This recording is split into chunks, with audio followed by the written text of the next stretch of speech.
Welcome in, everyone. Patrick Parsons, Executive Vice President of the American Firearms Association.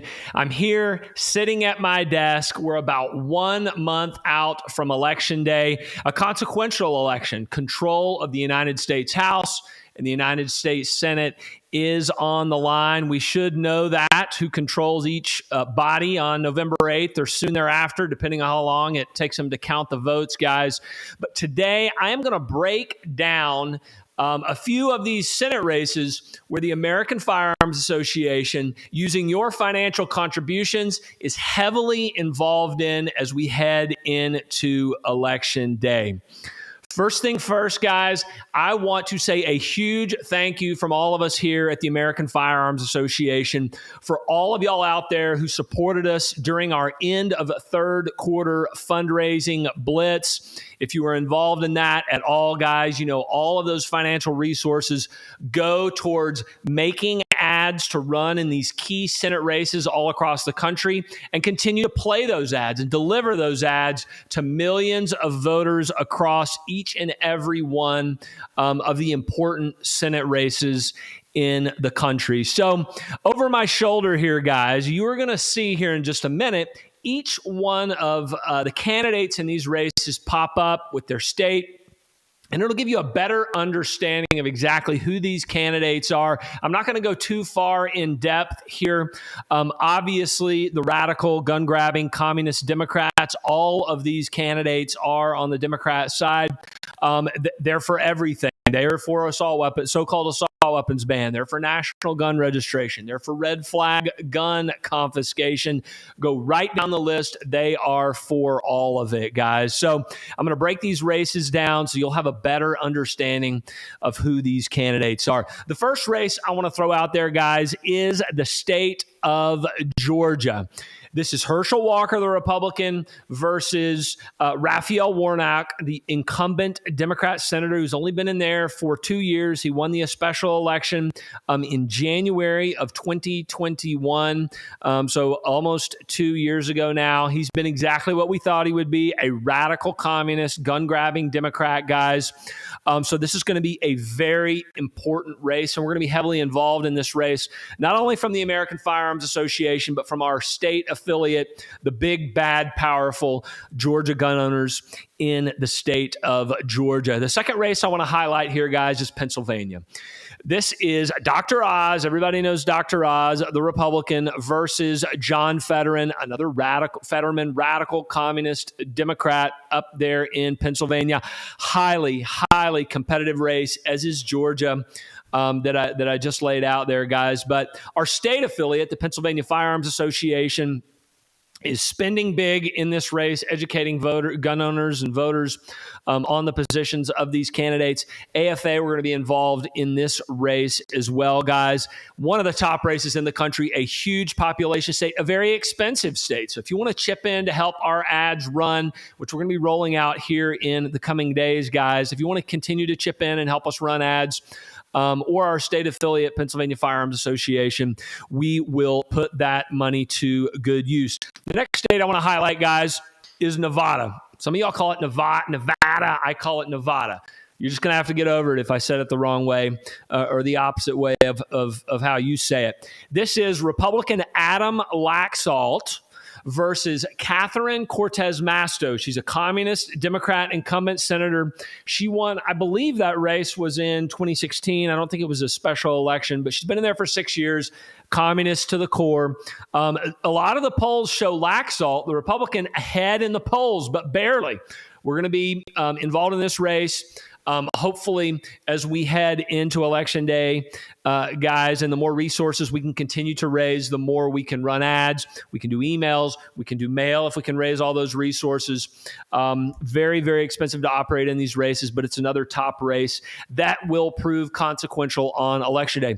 Another race, Wisconsin. You have Ron Johnson, incumbent Republican senator, who's been pretty good on the Second Amendment. He's got some bombastic moments where you'll see him on TV and say some things that the communist left does not like to hear. But it's going to be an important race, guys, as we head into Election Day. His opponent, Mandela Barnes, this guy is his communist, gun-grabbing Democrat to the core. So we're going to be watching that race. All of our supporters up there are going to be hearing from us, educating you about where these candidates stand on the issues.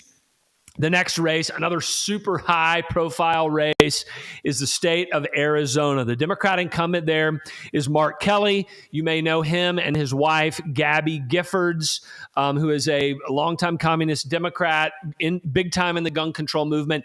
The gun grabbers propelled Kelly to victory just a couple of years ago. I think this was a special election race a couple of years ago, guys, and they won that race.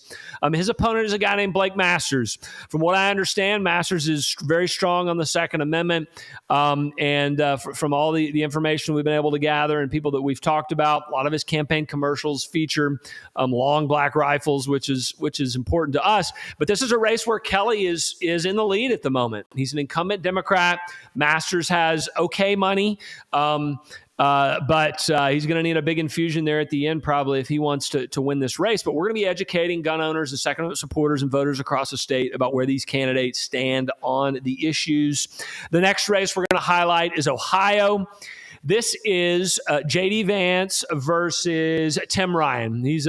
Tim Ryan is this Democrat, blue-collar union guy, but he's a big fat fraud, and we all know it, and he's got a long record of supporting gun control and supporting the destruction of our Second Amendment rights. Again, our state affiliate there in Ohio Gun Owners, has done big work in this race, and they continue to do so, and we're going to be in that race as well, educating gun owners across the state of Ohio. And the last race I want to highlight here, guys, is North Carolina. You've got Republican Congressman Ted Budd, who's good on the Second Amendment, and he always has been during his time in Congress, versus Cheri Beasley. She's a radical communist Democrat there in North Carolina, has served in the legislature, has a long record of supporting gun control, as bad as it gets. All of the financial resources that y'all help to contribute there at the end of third quarter fundraising blitz are going to go directly into these races, guys. I can't say again, thank you enough for all of your support. If you can stomach or if you can afford to chip in some more, I don't care if it's $5 or it's $1,000 or $5,000, $250, whatever you can afford, guys. Chip in as much as you can so we can continue to run these ads all the way until Election Day. Some of these races are going to get closer. Some of them are going to get further apart. The closer ones, we're going to crank up as much gas and throw as much fuel on those ad fires as we possibly can.